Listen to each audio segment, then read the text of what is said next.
Welcome to Business Innovators Radio, featuring industry influencers and trendsetters sharing proven strategies to help you build a better life right now. Hello and welcome to the show. This is your host, Neil Howe, and today's guest is Craig Cassidy. He's an investment advisor representative and retirement income planner. He specializes in helping people from coast to coast for more than 2 decades with complete, concise, and simple retirement solutions.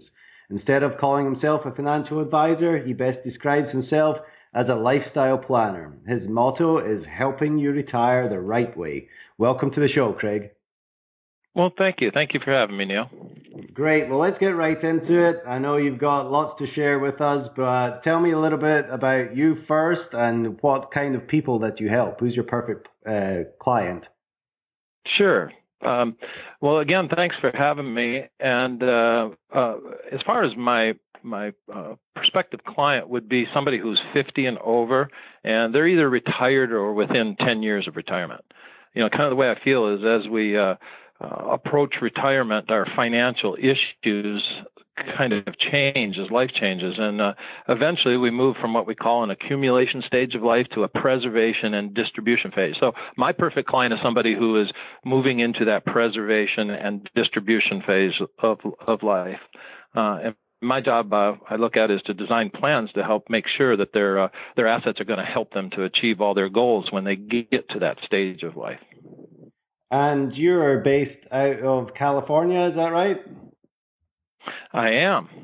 I'm based out of California, and I have been in the industry for about 22 years. I work with folks all over the country, actually about 12 different states. Well, tell me a little bit more about this accumulation, preservation, and distribution phase of our financial life. Sure. Well, when we're in our 20s and 30s and 40s, we're in that phase that I call the accumulation stage of life. We're working, we have a business, and we have a career going, and we're saving money into our 401ks, our IRAs, our pension plans, and it's all about accumulating and putting money away for that future. Most of my clients are ones that are in their 50s, 60s, 70s, and 80s that have already done that accumulation. And again, as I said before, I'm trying to help them with the issues that arise at that age to do the preservation and actually the distribution of all that money that they've accumulated back to themselves to replace that income that they've spent so long working for. So why would you say people come to you after 50? Shouldn't the planning stage start a little bit before 50? Sure. I think that I do handle some clients that are under 50, but the vast majority of them, I think of myself as in this industry like a doctor would be as a specialist. There's heart surgeons, there's people who work on repairing your bones, and there's general practitioners, and there's all different kinds of specialties in this industry, and I've geared my practice to deal with people that are 50 and over because the issues that they have to deal with are much different than those of somebody who's 20, 30, and 40 years old. Very good. So they've been saving themselves in their own plan, like you said, their IRAs or whatever. So tell me, when they're 50 or older and they're coming to you, how do you help them? What are 2 or 3 of the major problems that they're having? Sure.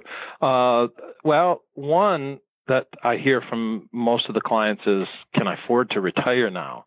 Or can I continue with my current retirement that they're already in with the pace of the money that they're using so that they don't run out of money? Because as we've heard from many people, and we hear this issue all the time, the biggest concern that seniors have is, am I going to run out of money in retirement?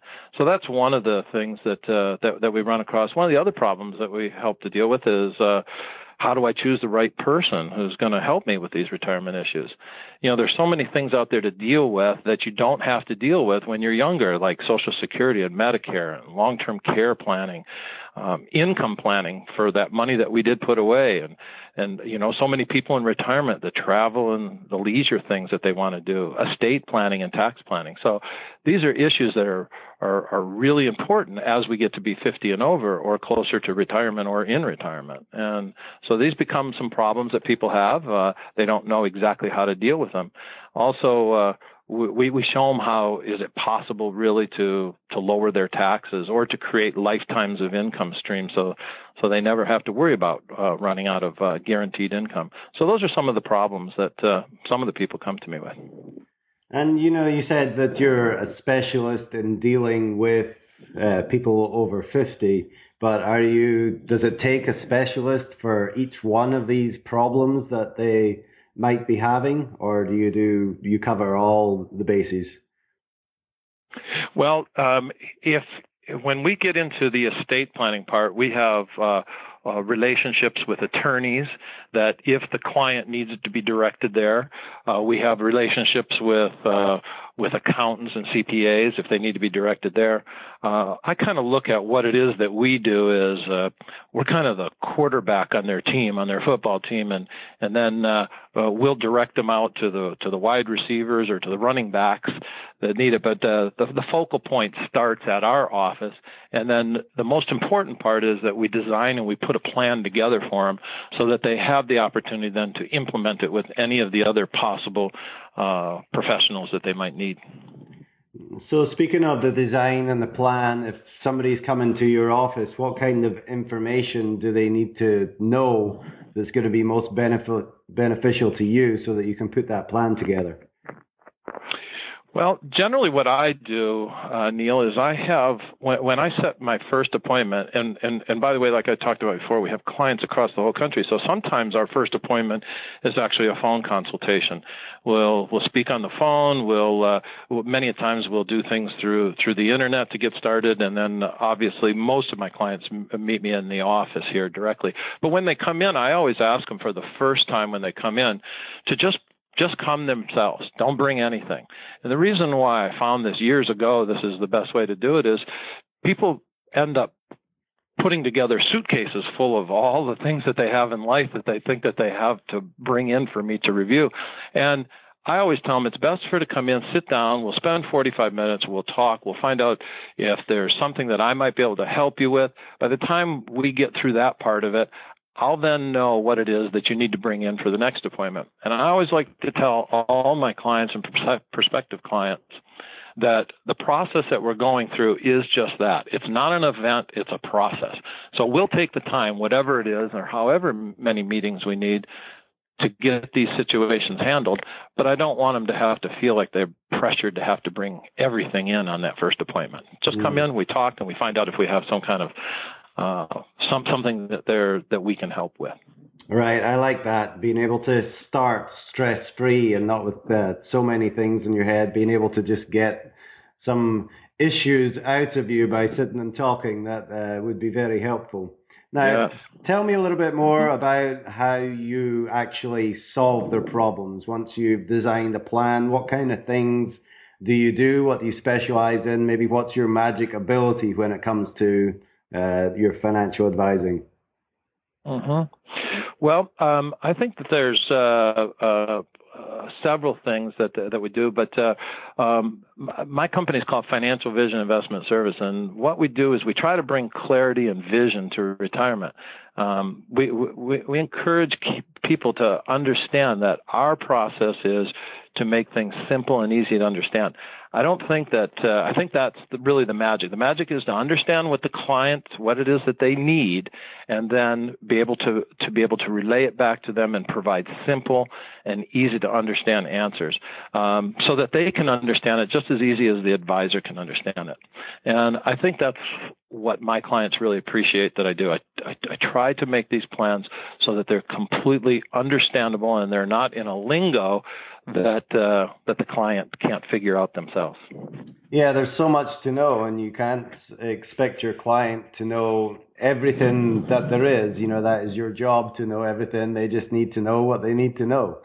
So what would you say are maybe a couple of misconceptions that they might have before coming to talk to you?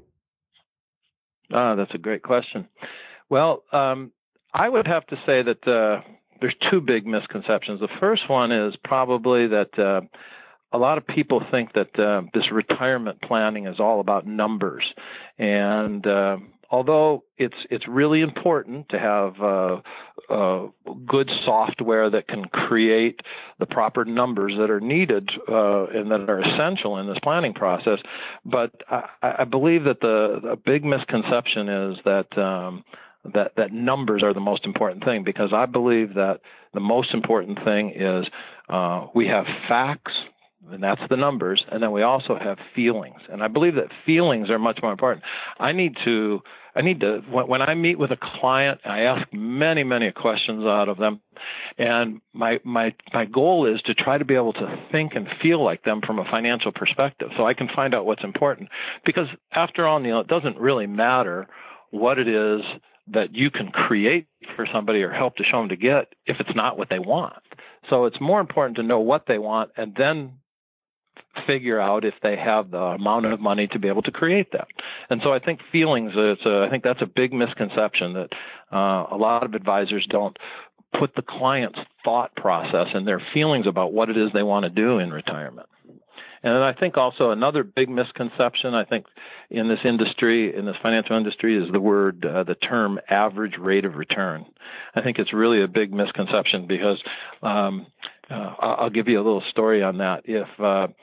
If we were to use average rate of return when we're always trying to help clients figure out their financial plans, and we were to use a simple analogy, if you had $100 and in any one given year you made a 50% return on it, at the end of the first year, you'd have $150. If in the second year you lost 50%, well, you'd lose 50% of the $150. Now you'd only have $75 left. But technically, the average rate of return is a 50% gain and a 50% loss. So technically, the average rate of return is 0, but you're still down 25%. So I think if you just, and many advisors do it, just try to design plans out using average rate of returns, I think that can just be poison to a retiree's situation. So I think the most important part is to use what we call a real rate of return. And we do design that into every one of our plans. So I know every client is different, but what specific things do you do that makes the biggest difference to the bottom line, or basically to somebody's retirement? Well, I think that a lot of people feel that they can be do-it-yourselfers, or that they can go to the internet and get all the answers, or maybe some free advice from TV personalities. But again, I do believe that listening to the client and finding out what is important to them with their retirement and their assets is the biggest service that I can do for them. Mm-hmm. And what are some kind of options if they're getting up to 50, 60, and 70? How does the diversification of the money change as they get older? Well, as you can imagine, if we're 20, 30, or 40 years old, I don't think anybody can expect that they would take the same degree of risks as somebody who's maybe 50, 60, 70, or 80 years old. So obviously, as we get older, we need to have our portfolios put into a much more conservative situation. Also, one of the big things that my clients are always very concerned with when retirement is guarantees. They really are looking for guarantees.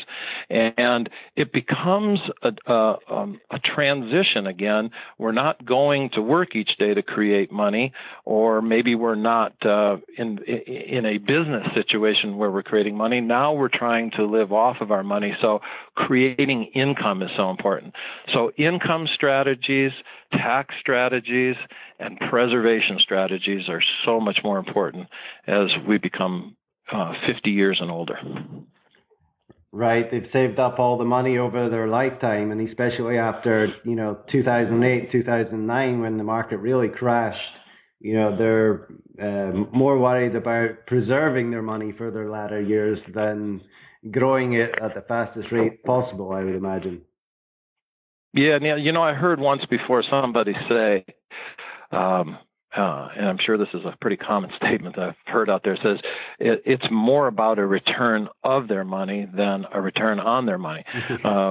That is really such an important thing to people who are, again, remember, when people retire, I have so many people that I've helped over the years, and one of their biggest fears is, again, that they're going to run out of money. So they delay retirement even though they can afford to do it because they just have this fear that it's not going to work. Well, by laying out and showing them in a plan how they can create guaranteed types of incomes that they're never going to outlive, these are really key factors in helping people become happy in retirement. And like you said, that's what it's all about. It's not necessarily about the numbers. It's about the client being happy in retirement and having that peace of mind that there's always going to be a check coming. Certainly is what I would believe is what most clients would be looking to get. Now, exactly.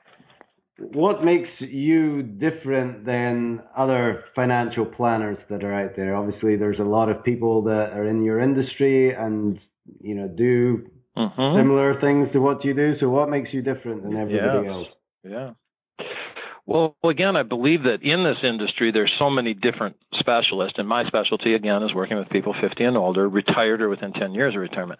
And I'm different for two reasons. One, because I really do take the time to find out how a prospective client's money is going to affect their life. The second reason that I'm different is that my goal as a retirement income planner is to help the clients protect and preserve assets so that they can, they can maximize income in retirement. Whereas many financial advisors that you talk to, their interest is helping you to show you how to take more risk so that you can have an opportunity to accumulate more assets. And in this retirement phase, we need to think more about, again, preservation than we do about accumulation. And so that's what makes me a little bit different is many of the people out there are just interested in showing you the newest, latest, greatest investment. I'm interested in knowing if we were to do that, how is that going to affect your life? And that's where I come from. That's why I ask so many questions, because I want to know what's important to these people and how that's going to affect their money. So I think the difference in me is that I listen to the client and find out what's important to them. Yeah, very important. They want to know that they are being listened to and they're being put first. I know there's a lot of trust issues within the financial industry. If you don't mind addressing this for a minute, there's a lot of advertisements on television that basically the advisor is putting themselves first and the client second. Talk to me a little bit about that and, why it's such a big fear. Right. Well, currently in the industry, there's two basic standards that an advisor would have to meet to, depending on the license that you carry. One of them is what's called a suitable standard, and the other one is what's called a fiduciary standard. With a suitable standard, I could recommend to a client if they came in and they had a pool of money, and I could say, well, wow, you can afford a Rolls Royce, so why don't we get you a Rolls Royce?